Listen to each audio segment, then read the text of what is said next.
London, 1888. In the heart of Whitechapel, fog drifts between gas lamps and narrow alleys. Life here is harsh, crowded, and restless. But soon these streets will become the center of a mystery the world never forgets. By day, the East End is alive with markets, workers, and everyday noise. But beneath the routine is a growing tension. Whispers about danger hiding in the night. Residents begin noticing a quiet figure wandering the foggy streets. A man in a long coat and hat, blending into the shadows. No one knows his name, and no one knows what he's capable of. Whitechapel after midnight is nearly silent. Only the sound of distant footsteps and the flicker of gas lamps break the darkness. It is in these hours that fear begins to spread. One night, officers are suddenly called to an alley. Something alarming has been discovered. The police react quickly, but clues are scarce and answers are even harder to find. By morning, crowds gather with confusion and fear. Rumors race through the streets, and the people of Whitechapel realize something dangerous is happening, close to home. Scotland Yard steps in to take control. Detectives sift through reports, interviews, and evidence, trying to understand who or what they are dealing with. Back in the alleys of Whitechapel, detectives search for anything that might explain the events: a dropped item, a strange footprint, a sign of struggle. But nothing leads them closer to the truth. Soon, newspapers catch the story. Headlines explode across London, turning the case into national news. And with attention comes fear that grows by the day.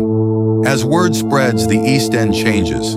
Shops close early, streets empty quickly, and people avoid walking alone. The name Whitechapel becomes a warning. Police flood the streets at night, patrolling every corner with lanterns in hand.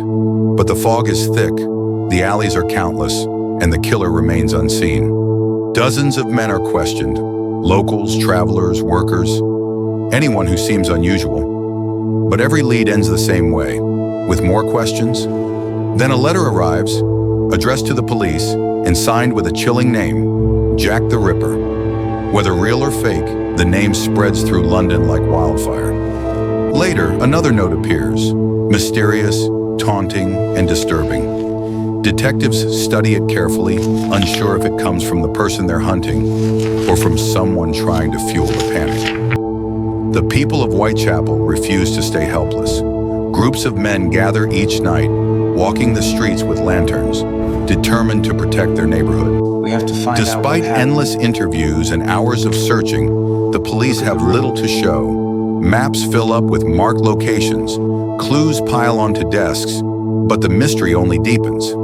Then, almost as suddenly as it began, it happens one last time. Police rush to the scene at dawn. Tension thick in the air, but even now, the killer slips away unseen. News spreads far beyond London. Across Europe, America, and the world, people read about the shadow terrorizing Whitechapel. The case becomes global overnight.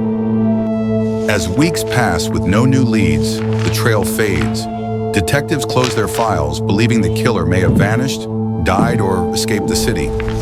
More than a century later, the identity of Jack the Ripper remains unknown. The foggy streets of Whitechapel still hold their secrets, and the world still asks the same question.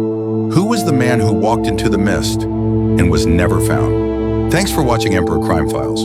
Don't forget to like, share, and subscribe for more mysteries and crime stories. And hit the notification bell so you'll know the moment we drop something new. Thank you.